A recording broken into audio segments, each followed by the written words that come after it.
Hi, it's Steve from PartSelect. In this video, we'll show you how to properly clean and maintain your blender. We'll share with you some of our tips on how to keep your blender working and looking just like brand new. Now, for regular cleaning on your blender, you simply need to remove the carafe from the base, and in most cases you can simply wash that in soapy water in your sink by hand, but you'll want to separate the base and the blade assembly from that carafe because the blades are typically quite sharp and you need to use extra caution.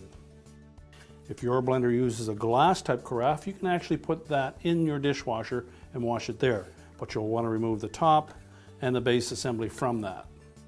So carefully separate the top and the base. Carefully remove the blade, and we can wash all of these pieces by hand. Now that you have all of the components of your blender completely cleaned and dried, we can then reassemble it.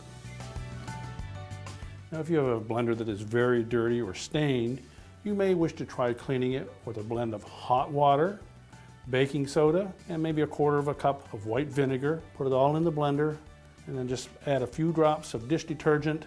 Allow it to mix for 2 to 3 minutes. Dump it out, then rinse it thoroughly and wash it by hand. And that should remove even the most stubborn stains. For blenders that use a plastic type carafe, you may also experience conditions where you get a taste or a smell from that plastic.